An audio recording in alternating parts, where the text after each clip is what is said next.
शुरुआत करते हैं दोस्तों आज के न्यूज़पेपर की हम एडिटोरियल वाले हिस्से के साथ में। पहला जो एडिटोरियल यहाँ पर हम डिस्कस करने वाले हैं वो हाइपरटेंशन की बीमारी से रिलेटेड है, जिसको हम हाई ब्लड प्रेशर भी बोलते हैं।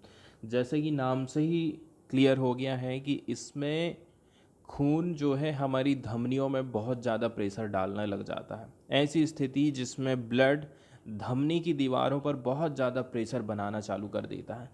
नॉर्मली देखा जाए 140 90 से ऊपर के रक्तचाप को अति तनाव या फिर हाइपरटेंशन के रूप में हम परिभाषित करते हैं।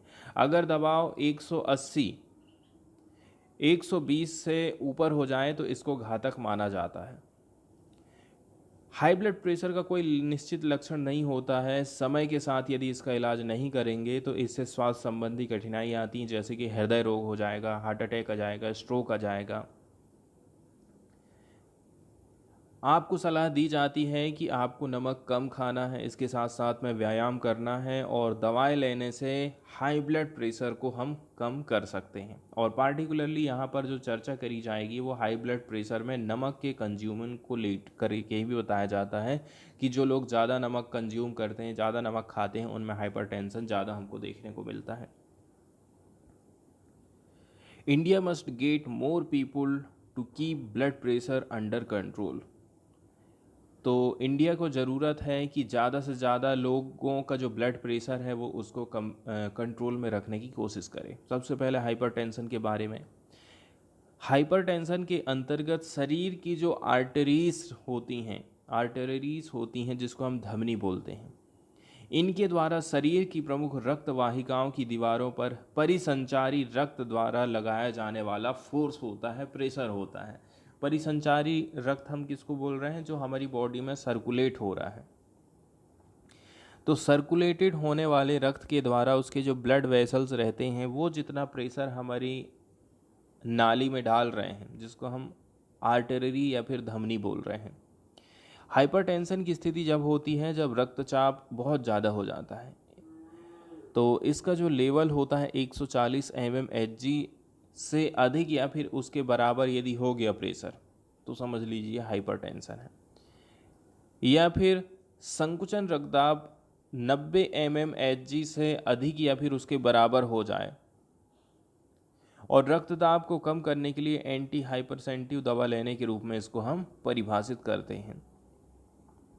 तो दो कंडीशन इसकी हो सकती है, या तो बहुत कम दबाव और एक तो या फिर बहुत ज़्यादा दबाव।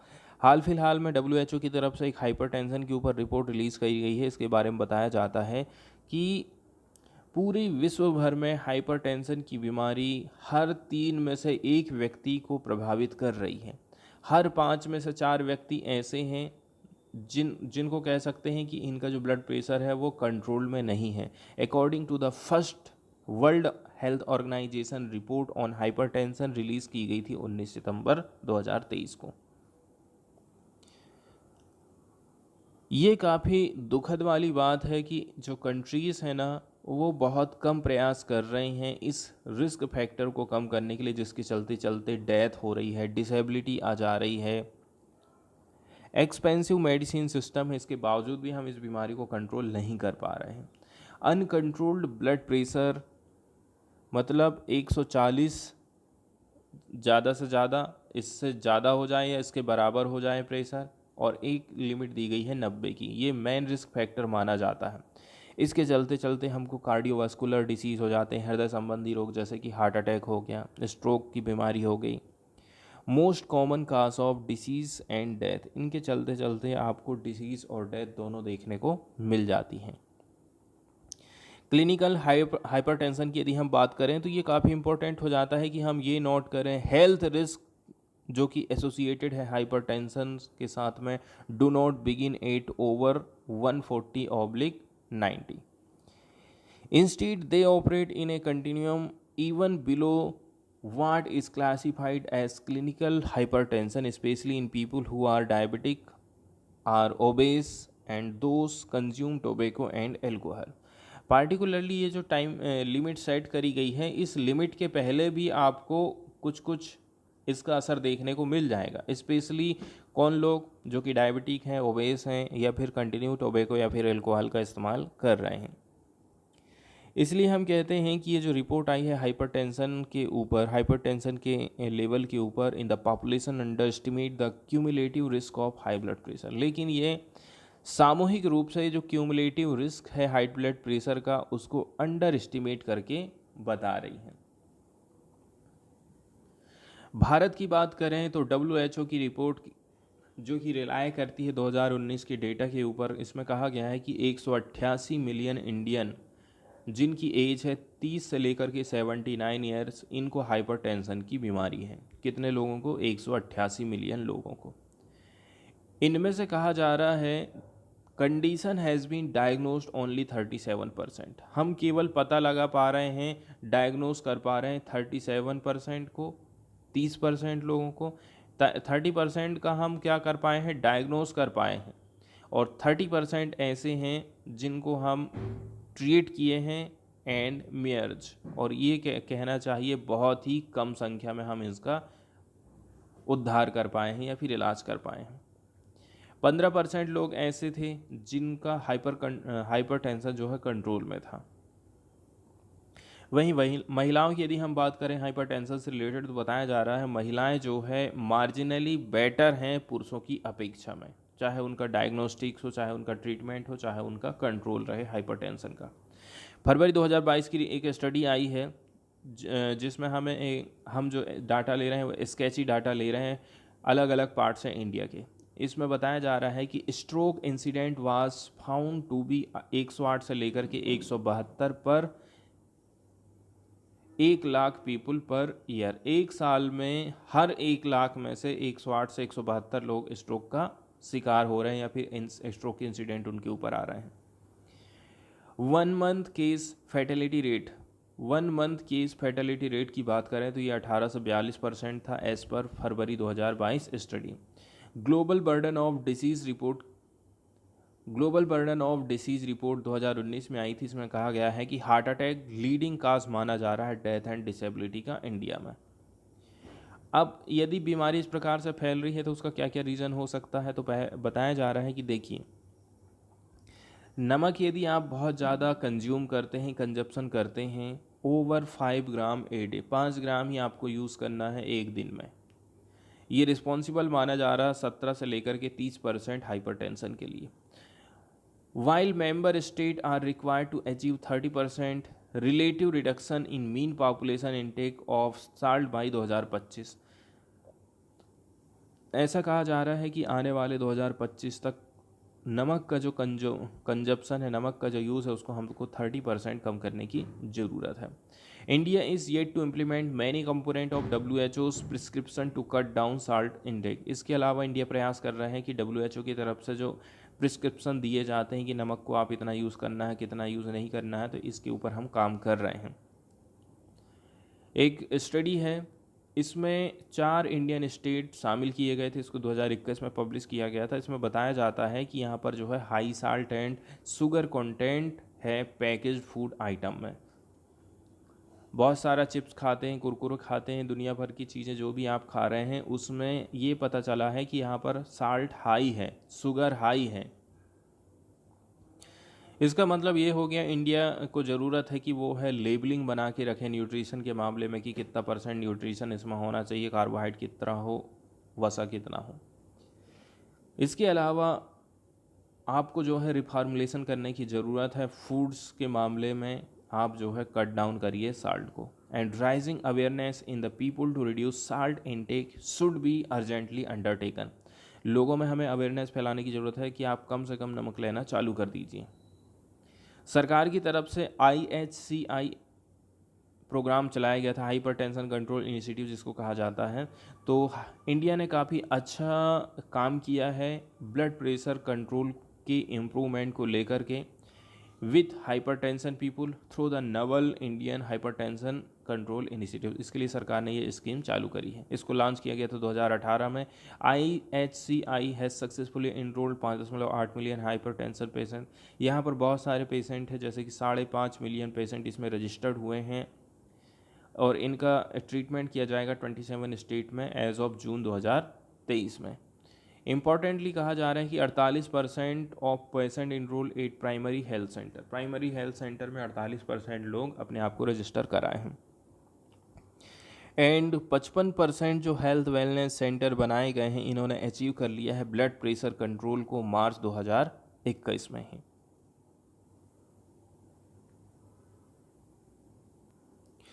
इसके बाद अगला जो एडिटोरियल यहाँ पर हम डिस्कस करने वाले हैं वो क्लाइमेट चेंज में काफ़ी इम्पोर्टेंट रोल अदा कर सकता है। जिस प्रकार पहले हमारे यहाँ पर पीले पीले कलर के बल्ब आपने देखे रहे होंगे वो चला करते थे, इसके बाद उनकी जगह CFL ने ले लिया। CFL के बाद LED बल्ब आज के समय में आ गए हैं।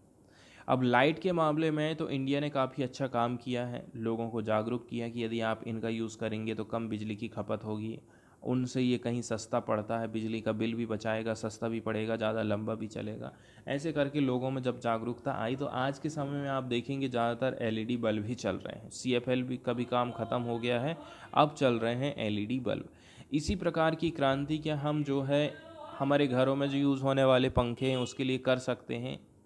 क्वेश्चन यहीं पर खड़ा होता है, क्योंकि हमारे घर में ज़्यादातर जो बिजली है वो पंखे में ही यूज़ हो रही है। आप घर में हैं तो कूलर भले ही नहीं चलाएंगे, लेकिन जा कर के आप पंखे की बटन दबा देते हैं और पंखा चालू हो जाता है, चाहे वो बारिश का महीना हो। अभी आप देखिए गर्मी का मौसम चला गया है, बारिश का मौसम चल रहा है, इसके बाद भी जो घरों में पंखा चलाने की ज़रूरत पड़ जा रही है। तो अभी जो पंखे यूज़ हो रहे हैं पुराने डिज़ाइन के, ये ज़्यादा बिजली को कंज्यूम करते हैं। हमें कुछ अच्छे से अच्छी मोटर बनाने की ज़रूरत है जो कि कम से कम बिजली की खपत करे। इस प्रकार से हमें नए पंखों की ज़रूरत पड़ेगी और फिर ये सभी पंखे जो है पुराने वाले इनको हमें रिप्लेस करना पड़ेगा। आप देखेंगे सीलिंग फैन कंटिन्यू हमें आराम दे रहा है इंडिया के अलग अलग हिस्सों में। इवन ह्यूमिड वेदर, अभी देखेंगे आप बारिश का मौसम चल रहा है, ह्यूमिड वेदर है, अगस्त हो सितंबर हो चाहे वो मई का महीना हो हीट वाला, सीलिंग फैन कंटिन्यू हमको जो है आराम देते हैं इंडिया के कई हिस्से में। सीलिंग फैन के मार्केट की बात करें तो सीलिंग फैन के मार्केट को अभी थोड़ा सा मंथन करने की ज़रूरत है, driven by policy imperative and A regulation changes, क्योंकि यहाँ पर आपको पॉलिसी इम्पेरेटिव देखने को मिलेगा, रेगुलेशन चेंजेस लाने की ज़रूरत है। फैन मार्केट को सीखना चाहिए success and hiccups of the light emitting diode. LED का फुल फॉर्म क्या है? लाइट इमिटिंग डायोड है। लाइट इमिटिंग बल्ब स्टोरी से आपको उतार चढ़ाव के बारे में कुछ चीज़ सीखने की ज़रूरत है। The policy imperative driving the change in the fan market is energy transition in the world that must grow sustainably with changing climate. Climate change का आपको ध्यान में रखना है, सस्टेनेबल ग्रोथ का आपको ध्यान में रखना है, उस हिसाब से हमें हमारी टेक्नोलॉजी में चेंजेस लाना पड़ेगा। इंडिया ने गोल रखा है कि हम जो है हार्मफुल एमिशन को रिड्यूस कर देंगे पर यूनिट ऑफ जीडीपी की पर यूनिट के हिसाब से 45% तक हम इसमें गिरावट करना चाहते हैं 2030 तक, रिलेटिव टू 2005 में जो भी लेवल रहा होगा उसका हमें 30% कमी लाने की ज़रूरत है। इसके लिए हमें जो है sharp reduction in the energy consumed for the economic activity, इसमें हमें चेंज लाने की ज़रूरत है। घरों में जो आप बिजली यूज़ कर रहे हैं, तो घरों में जो आप बिजली यूज़ कर रहे हैं इसके चलते चलते लगभग 1/3 ऑफ ऑल इलेक्ट्रिसिटी कंज्यूम करी जा रही है। 1/3 बिजली का हिस्सा 3 भाग करेंगे तो 3 भाग में से 1 भाग हिस्सा कहाँ जा रहा है? घरों में यूज़ के लिए। सीलिंग फैन की बात करें तो ये जो है 90% ऑफ हाउस होल्ड इस्तेमाल कर रहे हैं as per a council on energy environment and water survey of 2020। इसके चलते चलते 1/4 जो हिस्सा है बिजली का वो कंजप्शन हो रहा है। The India cooling action plan project की बात करें that the number of fan in use in India could grow to a billion, 1 अरब हो सकती है इनकी संख्या 2038 तक। अभी कितनी है? लगभग 500 मिलियन इनकी संख्या, मतलब 5000 लाख है। Now as income grow along with average temperature, क्योंकि टेम्परेचर बढ़ेगा तो सीलिंग फैन की ज़रूरत बढ़ेगी, सीलिंग फैन की ज़रूरत बढ़ेगी तो बिजली की भी खपत जो है बढ़ती जाएगी। स्टार रेटिंग प्रोग्राम की हम बात करते हैं। Bureau of energy efficiency, bureau of energy efficiency given the importance of fan, the bureau of energy efficiency India की जो है एनर्जी एफिशिएंसी रेगुलेटरी एजेंसी मानी जाती है, union of ministry of power के अंतर्गत में काम करती है। इसने कुछ स्टैंडर्ड बनाया है, इसने कुछ लेबलिंग प्रोग्राम करी है। पॉपुलरली इसको हम स्टार रेटिंग प्रोग्राम कहते हैं, और ये अनिवार्य है सभी सेलिंग फैन निर्माता के लिए 2022 से ही। ये काफ़ी लॉन्ग अवेटेड पॉलिसी थी। Shift from voluntary programme implemented in 2009 में वॉल्यूंटरी बेस पर आधारित प्रोग्राम चला करते थे कि भाई आपको ये स्टैंडर्ड का पालन करना है, लेकिन पालन करना उतना अनिवार्य नहीं हुआ करता था। लेकिन 2022 में आप देखेंगे जब से ये स्टैंडर्ड एंड लेबलिंग स्कीम आई है, इसके अंतर्गत अब जो है कंपनियों को नियम कानून एकदम अनिवार्य बना दिया गया है। लेकिन यदि हम 5 स्टार फैन की बात करें जिनकी कीमत 2 गुना है, तो आप मार्केट जाओगे तो सबसे पहले अपनी रेंज देखते हो कि मुझे 1000 तक पंखा चाहिए कि 2000 पंखा तक चाहिए। यदि उसकी जगह में यदि आपको 4000 मिल रहा है, 4000 में मिल रहा है 5 स्टार, तो आप जो हो उसकी तरफ ध्यान नहीं दोगे। तो ये छोटा मोटा कोई बैरियर नहीं है। इंडिया का प्राइस सेंसिटिव मार्केट है, और जाहिर सी बात है जहाँ चीज़ सस्ती मिलेगी मार्केट वहीं दौड़ेगा। इसके बाद दूसरे नंबर का जो काम हमें करने की ज़रूरत है वो है डिमांड एग्रीगेशन प्रोग्राम की। कैसे करके हम इन सब चीज़ों की डिमांड बढ़ा सकते हैं। इस चीज़ को यदि हमें टैकल करना है तो energy efficiency service limited planning कर रहा है कि हम जो है डिमांड एग्रीगेशन प्रोग्राम लेकर के आएंगे ताकि हम सेल कर सकें 10 मिलियन 5 स्टार सीलिंग फैन को। The programme hopes to transform the fan market like it did for LED lamp. हम वैसा ही परिवर्तन चाहते हैं जिस प्रकार का परिवर्तन हमने एलईडी लैंप वाले स्कीम के अंतर्गत देखा था। Under the famous Unnat Jyoti by affordable LEDs for all, तो उज्ज्वला स्कीम के अंतर्गत काफ़ी ये क्रांतिकारी कदम उठाया गया था। Unnat Jyoti by affordable LED for all, Ujala इसको शॉर्टकट में बोला जाता है। उजाला स्कीम की यदि हम बात करें, इसको 2015 में लॉन्च किया गया था। इसने काफ़ी सहायता करी जिसके माध्यम से एलईडी लैम्प की जो कीमत है 400 रुपया से 90 रुपया तक आ गई थी इन ए स्पान ऑफ 3 to 4 ईयर। मात्र 3 से 4 साल में ही ऐसा परिवर्तन हम देख लेते हैं। उजाला स्कीम के अंतर्गत आप देखेंगे 2.2 crore LED bulb have been distributed under the Modi's Ujala scheme. 22 lakh street light में इंस्टॉल किए गए हैं इस प्रकार के LED light. Street light national programme in Andhra Pradesh. फिर हम देखते हैं कि 1.42 lakh tube light have been distributed under the Modi government's Ujala scheme in Andhra Pradesh. 2.84 lakh fan distribute करे गए हैं under Modi government's Ujala scheme in Andhra प्रदेश। तो आंध्र प्रदेश में जब शुरू में ये स्कीम लाई गई थी तो उस समय में बहुत सारी चीज़ें हुई थी। लेकिन ये जो सीलिंग फ़ैन है ना, काफ़ी कॉम्प्लेक्स माने जाते हैं एलईडी से यदि इनकी तुलना करेंगे। तो यहाँ पर 4 कुछ मेजर अपनाए जा रहे हैं जिसके माध्यम से सस्टेनेबल एंड बेनिफिशियल ट्रांसफॉर्मेशन हम कर सकते हैं फैन मार्केट में। पहले नंबर की बात है वो है हमें टेक्नोलॉजी एग्नोस्टिक पॉलिसी को अपनाने की ज़रूरत है, उसको मेंटेन करने की ज़रूरत है। इसके लिए हमें डिमांड क्रिएट करना पड़ेगा। When a single technology specification is procured in bulk. LED versus fan की बात करें, इस केसेस में LED it was the 9 watt white light LED bulb, but fan have a wider spectrum of technology each with its own trade off. LED से यदि हम fan की तुलना करें तो इसका काफ़ी वाइडर स्पेक्ट्रम है टेक्नोलॉजी का, इसमें बहुत सारी टेक्नोलॉजी की ज़रूरत पड़ती है। हम पॉलिसी की बात करेंगे, इसके साथ साथ में जो फ़ैन है उसकी मोटर की बात करेंगे कि अभी कैसी और क्या क्या चेंजेस इसमें लाया जा सकता है। तो हम जो मोटर यूज़ कर रहे हैं ना, वो मोस्ट कॉस्ट इफ़ेक्टिव होना चाहिए, लंबे समय तक चलने वाली होना चाहिए। A typically ceiling fan uses time-tested induction motor which is rugged but have limited a energy performance।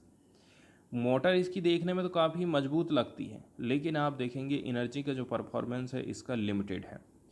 हम बात करते हैं ब्रशलेस डीसी या फिर BLDC मोटर की। ये केवल कमेरिकल अवेलेबल टेक्नोलॉजी है इन सब चीज़ों को, जो कि 5 स्टार परफॉर्मेंस बेंचमार्क को रिसीव करती है या फिर उसके अंतर्गत आ जाती है। But it has a high import dependency for component, लेकिन इस मोटर को बनाने के लिए हमें बहुत सारे जो कंपोनेंट है वो बाहर से ख़रीदने पड़ जाते हैं। इसके साथ साथ में मोटर डिज़ाइन अभी जो है उतना ज़्यादा डेवलप्ड वाली कंडीशन में नहीं है, ज़्यादा कॉस्टली पड़ जाती है या फिर हायर इम्पोर्ट डिपेंडेंस है हमारा। BE जो कंपनी है, BE's regulation change kick start innovation demand aggregation under a technology agnostic policy. यदि इन्होंने बेहतर पॉलिसी लेकर के आया है तो इनोवेशन बढ़ेगा, डिमांड एग्रीगेशन होगी एंड टेक्नोलॉजी एग्नोस्टिक पॉलिसी आपने ला लिए हैं। इसके बाद सेकंड नंबर की जो चीज़ आपको ध्यान में रखना है वो ये है कि आपका जो प्राइस है और आपकी जो क्वालिटी है। यदि 5 स्टार फैन की कीमत इतनी ज़्यादा रहेगी, दो गुना रहेगी, तो लोग उसको ख़रीदने वाले नहीं हैं। और इसी कंडीशन में फिर आप देखेंगे नई नई छोटी मोटी कंपनियां आने लग जाती हैं, फर्जी कंपनियां आने लग जाती हैं, नकली कंपनियां आने लग जाती हैं, जहां पर आपको क्वालिटी बिल्कुल भी नहीं मिलेगी। बल्ब को रिप्लेस करना काफ़ी चीप था, लेकिन यदि आप सीलिंग फ़ैन को रिप्लेस करना चाहते हो तो ये काफ़ी कठिन बात हो गई है, क्योंकि लो क्वालिटी के जो प्रोडक्ट हैं फिर मार्केट में आना चालू कर देंगे और फिर ग्राहकों के बीच में जो भरोसा है वो उठने लग जाएगा।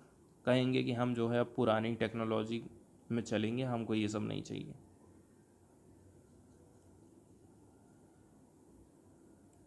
इसके बाद बात करते हैं, इंडिया काफ़ी अच्छा काम कर रहा है इस मामले में, क्योंकि हम लगभग 5 मिलियन फ़ैन जो है 2021 में प्राइमरली यूनाइटेड अरब अमीरात, नेपाल, घाना, श्रीलंका, सूडान, इराक जैसी कंट्रीज़ को एक्सपोर्ट कर चुके हैं। लेकिन बाहर के जो देश हैं ना, वो सोचते हैं कि ये कम से कम एनर्जी परफॉर्मेंस करे ये पंखा, ऐसा स्टैंडर्ड हमको चाहिए। Indian quality and performance standard must be updated to align the international ones to ensure that manufacturers are competitive. Manufacturing में कंपटीशन बढ़े, ऐसा प्रयास करने की हमको ज़रूरत है। लेकिन यहाँ पर दिक्कत ये है कि ज़्यादातर जो सीलिंग फैन बनाए जा रहे हैं वो अनऑर्गेनाइज सेक्टर के अंतर्गत जा रहे हैं। लगभग 30% of India ceiling fan market जो है अनऑर्गेनाइज सेक्टर में अभी काम कर रहा है। इसका मतलब ये है, ये लोग जो है न्यू टेक्नोलॉजी को लेट अडॉप्ट करते हैं and will keep selling cheaper inefficient fan. ये लोग जो है सस्ते बेचते हैं, इनएफिशिएंट फैंस बेचते हैं टू प्राइस सेंसिटिव और अनअज्यूमिंग consumer in the main time.